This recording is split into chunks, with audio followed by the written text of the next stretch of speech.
So in this particular video we are going to talk about the steering wheel upgrade on various models of BMWs like your X1, X3, X5 और your 320D, 520D। अगर मैं sedan section की बात करूँगा तो इस particular video में हम थोड़ी सी ओल्डर जनरेशन की कार्स के बारे में बात करेंगे।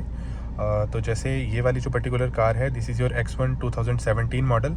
तो हम मैक्सिमम कवर करेंगे 2016 से लेकर 22 तक की BMW के मॉडल्स को और उससे पुराने वाले मॉडल्स को भी, क्योंकि आपको पता होगा कि इन मॉडल्स में भी अगर स्पेसिफिकली मैं बात करूं तो इनमें जो वेरिएंट्स जब आप डिवाइड करते हो फर्दर डिफरेंशिएशन के बाद, तो जो आपके लोअर जो वेरिएंट्स हैं उनके अंदर जो स्टीयरिंग व्हील आपको देखने के लिए मिलता है वो काफ़ी बेसिक सा देखने के लिए मिलता है। Although with time with generational change, अभी जो नेक्स्ट जनरेशन आई X1 की या 320D की, तो उनमें काफ़ी चेंजेस आपको देखने के लिए मिले। उनके अंदर ये एम स्पोर्ट की बैजिंग वाला स्टीयरिंग व्हील आपको पहले से देखने के लिए मिलता है। इससे पहले जो यूज़ कर रहे हैं इन गाड़ियों को 2016 से 22 के बीच की जो गाड़ियाँ हैं उनको पता है कि it comes with a very basic steering wheel, जिसके अंदर आपको हो सकता है पैडल शिफ्टर्स का फंक्शन भी ना देखने को मिलता हो, क्रूज कंट्रोल का फंक्शन भी आपको ना देखने को मिलता हो।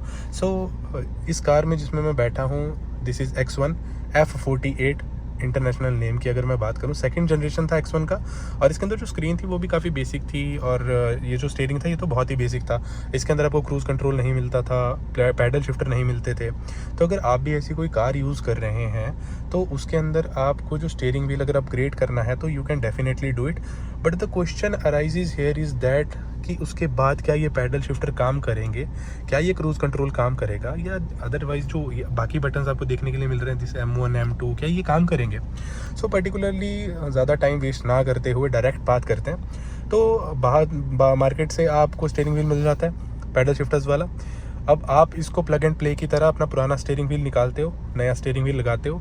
उसके बाद ये जो आपके पैडल शिफ्टर्स हैं ये काम नहीं करते, ठीक है। पहला पॉइंट ये है कि ये काम नहीं करते अनलेस और अनटिल आपका जो पुराना स्टीयरिंग व्हील था उसमें पैडल शिफ्टर थे और आपने सिर्फ स्टीयरिंग की लुक चेंज करने के लिए स्टीयरिंग चेंज किया।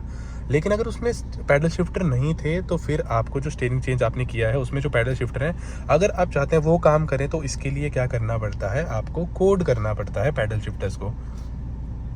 तो अब सबसे पहले एक चीज़ समझते हैं कोडिंग के बारे में, कि जो कोडिंग है, जब भी कभी कोडिंग वर्ड आता है तो हम ऐसे होते हैं कि यार किससे कोड करवाएंगे, कैसे करेंगे, how to do this and that. YouTube पे वीडियो सर्च करो या फिर बीमर पोस्ट के ऊपर देखो कि कैसे करना है, लैपटॉप चाहिए, वायरिंग चाहिए, दिस एंड दैट। तो एज सच को बहुत से फीचर्स ऐसे हैं जो कंपनी ने आपको चेसिस मैनेजमेंट के अंदर पहले से सब कुछ दिया हुआ है, ठीक है। आपको खाली क्या होता है कि कोड्स जो होते हैं वो प्री रिटन भी आते हैं। तो इसके लिए क्या है कि BMW और मिनी कूपर के लिए एक ऐप आती है बीमर कोड नाम से। वो आपकी ऐप स्टोर में भी है, मे बी प्ले स्टोर पे हो ना हो, मेरे पास आइडिया नहीं है। ऐप स्टोर में आपके पास आपके पास वो ऐप रहती है।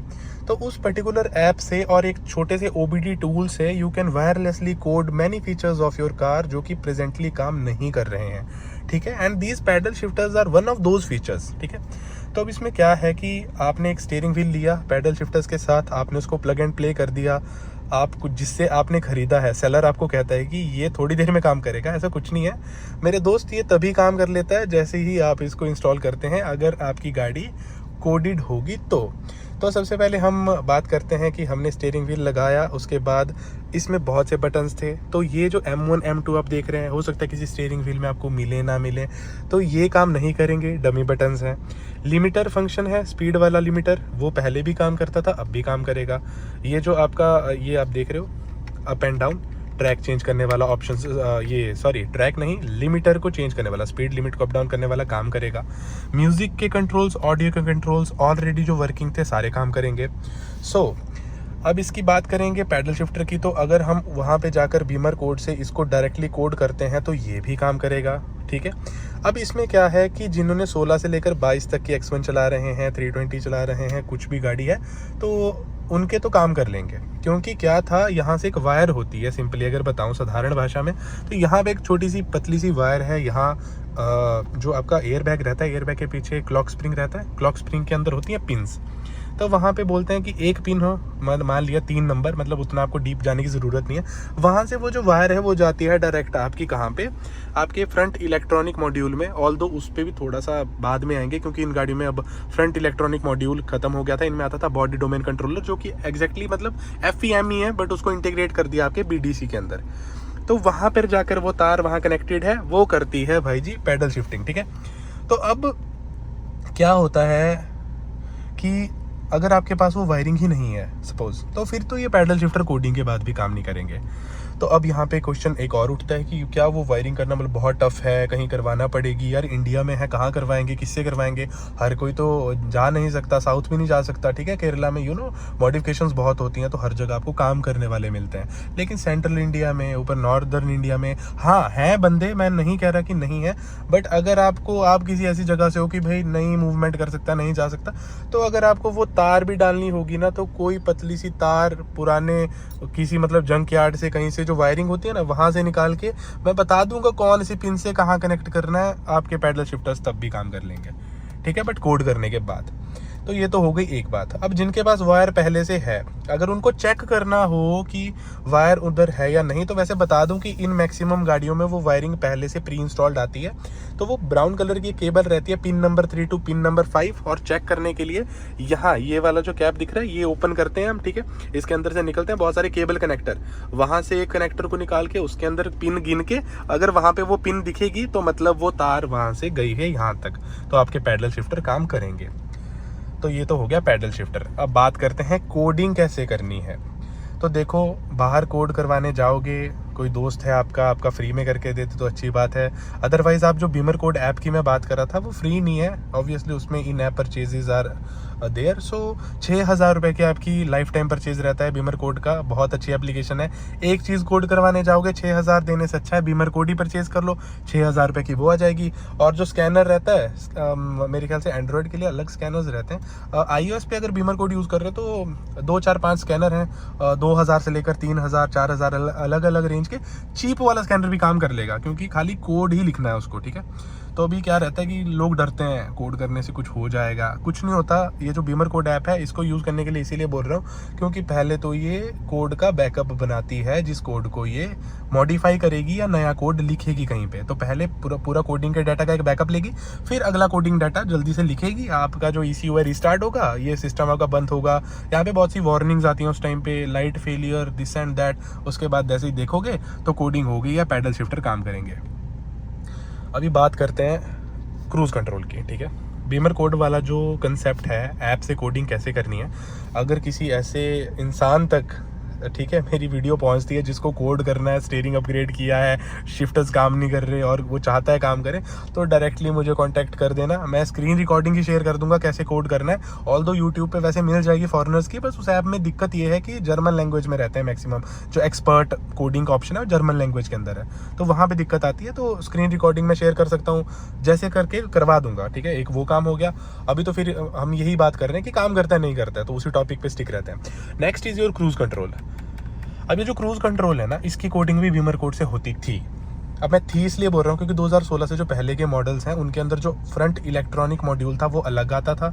इंटीग्रेटेड चेसिस मैनेजमेंट, जिसका क्रूज कंट्रोल एक्चुअल में पार्ट है, अडास उसका पार्ट रहता है, वो अलग आता था। अभी लेकिन जो बीमर कोड भी चेंज हुई, BMWs ने भी अपना सिस्टम चेंज किया, तो FEM का ऑप्शन उड़ गया वहाँ से, ठीक है। वो तो पैडल शिफ्टर्स तो कोड हो जाते हैं, क्रूज कंट्रोल कोड नहीं हो पाता क्योंकि वहाँ पे 2-3 ऑप्शन हैं जो मिलते थे इंटीग्रेटेड चेसिस मैनेजमेंट के क्रूज कंट्रोल ऑप्शन में, और थोड़े से मिलते थे आपको फ्रंट इलेक्ट्रॉनिक मॉड्यूल में। अब जब तुम्हारे पास ऑप्शन ही नहीं है FEM का, तो तुम कैसे कोड करोगे? तो अगर तुम्हें क्रूज कंट्रोल भी वर्किंग चाहिए ना, तो इसकी वायरिंग तो देखो होती ही होती है, ठीक है, गाड़ी के अंदर क्रूज कंट्रोल की। लेकिन हर गाड़ी नहीं मैं बोल रहा, अब बंदा ऐसा ना करे ये BMW की वीडियो देख के मुझे कह दे कि भाई मेरी अल्टो, मेरी स्विफ्ट है, उसमें क्रूज कंट्रोल नहीं है, अब बहुत वायरिंग होती है, ठीक है। तो ऐसा है कि देखो टॉप मॉडल्स में जहाँ पे वायरिंग रहती है ना मैक्सिमम गाड़ियों में क्रूज कंट्रोल की, वहाँ पे ना सिर्फ एक स्विच लगाने से क्रूज कंट्रोल काम कर जाता है। आपने बहुत सी वीडियोस देखी होंगी, लेकिन BMW में इट्स अ बिट डिफिकल्ट। तो अगर इसको कोड करना हो तो कोडिंग करने वाले लोग बहुत हैं, और वहाँ पे आपको गाड़ी ले जाने की ज़रूरत भी नहीं है। Even for the paddle shifters ये वैसे भी काम करता है, बट अगर आपको खुद शौक है तो मेरी वीडियो तब आपके काम आएगी। अदरवाइज कोई भी बाहर बैठ के रिमोटली आपका काम कर सकता है, लेकिन आपको पता है कि थोड़े से ट्रस्ट इश्यूज रहते हैं कि पहले पेमेंट करो, कोड हुआ ना हुआ, बहुत सी दिक्कतें हैं। मैं नहीं कह रहा सारे ऐसे होते होंगे, लेकिन आजकल के ज़माने में थोड़ी सी दिक्कत तो है ट्रस्ट करने में। तो होता क्या है, विंडोज़ लैपटॉप चाहिए, एक केबल चाहिए, विंडोज़ लैपटॉप को कनेक्ट कर दिया यहाँ पे OBD पोर्ट के साथ, तो वहाँ से बंदा एनी डेस्क या किसी भी ऐप से आपके उसको लैपटॉप, विंडोज़ वाले लैपटॉप को कंट्रोल करके वहाँ पे सारा डाटा लिख के कोड करके आपका क्रूज़ कंट्रोल चला देगा। 5 से 6 हज़ार रुपये लेते हैं और आपका क्रूज़ कंट्रोल भी वर्किंग हो जाएगा। अभी पर्टिकुलरली मैंने क्रूज़ कंट्रोल की कोडिंग नहीं करवा रखी है, मैंने सिर्फ मेरे को पैडल शिफ्टर्स का शौक था तो वो मैंने डलवा दी है। 200 हॉर्स पावर्स का इंजन आता था इस गाड़ी में। अब पैडल शिफ्टर मिल जाए तो मज़ा आ जाता है, मतलब तो उसी के लिए लगवाता है बंदा पैडल शिफ्टर, वो लगवा दिया। अच्छा, दूसरी चीज़ एक ध्यान देना कि अगर जब भी ये स्टीयरिंग लोगे ना, इसमें थोड़े से क्वालिटी इशूज़ आ सकते हैं, देखा ही होगा। बटन इतने यूज़ नहीं किए कि घिसी गए, मतलब यूज़ भी नहीं किया अभी, लेकिन बाकी बटन की क्वालिटी ठीक है। और बाकी एयर बैग ना थोड़ा ढीला रहता है ना, जंप्स वगैरह पे आवाज़ करता है। स्क्रीन भी दिख रही होगी, थोड़ी बड़ी लगवाई हुई है, तो अगर किसी को स्क्रीन अपग्रेड चाहिए होगा ना, देखो स्मूथ स्क्रीन लगवाई है, बहुत सारे कंपैरिजन किए थे फिर लगवाई थी। इसके ऊपर वीडियो बना दूंगा अगर तो इच्छा होगी कि स्क्रीन के बारे में भी जानना है तब, ठीक है। और बाकी रही स्टीयरिंग व्हील की बात, उसकी बात मैं ऑलरेडी कर चुका हूँ और क्वालिटी भी बता चुका हूँ। बट आपके पास there are plenty of options. Carbon fibre में चाहिए ले लो, यहाँ पे लाइट्स चाहिए यूं चलने वाली आरपीएम वाली ले लो, कोई दिक्कत नहीं है। जितना पैसा, जितना चीनी डालोगे उतना मीठा होता चला जाएगा। मीटर अभी ये वाला चेंज नहीं किया, हो सकता है आने वाले टाइम में इसको भी डिजिटल कर दूँ, लेकिन ये थोड़ा सा अपनापन देता है ये सुइयाँ, थोड़ा अपना अपना शौक है। बाकी हाँ, अगर इससे रिलेटेड कोई भी दिक्कत, कोई भी जानकारी, इन्फॉर्मेशन चाहिए होगी तो कमेंट सेक्शन में ही पूछ लेना, नंबर दे दूंगा, वहाँ पे पूछ लेना, बात कर लेना और इन्जॉय करो। और वो बेसिक स्टीयरिंग व्हील है उसको थोड़ा हटाओ यार, और क्योंकि उसको ना हॉर्न भी नहीं बजता, कईयों को तो अच्छा लगता है, मेरे को थोड़ा ज़ोर ज़्यादा लगाना पड़ता है उस पर, तो ये थोड़ा ईजी है, ईजी टू प्रेस, मतलब एक उंगली से हो जाता है। उसको थोड़ा दबा के देखना, बहुत हार्ड सा होता है। तो ये वाली वीडियो थी स्टीयरिंग व्हील अपग्रेड के बारे में। और बाकी अगर कोई और क्वेरी होगी तो do let me know in the comment section and I will be there to help you out, ठीक है। एम स्पोर्ट की बैजिंग भी आ गई इसमें, देखो। अच्छा, बाकी क्वालिटी में ये तो बता दिया मैंने, ठीक है, ये वाला, बट ये सेक्शन के बारे में भूल गया मैं, जिसपे मैक्सिमम टाइम आपका जो हैंड रहता है, ठीक है। तो ये वाला जो सेक्शन है ना, ये बहुत अच्छा है, इसमें कोई कंप्लेंट नहीं आई है अभी तक, अच्छा चल रहा है, स्टिचिंग बहुत अच्छे से हुई है, फिट एंड फिनिश, इसमें कोई कमी नहीं है। बटन्स में भी सिर्फ 2 बटन्स में कमी है।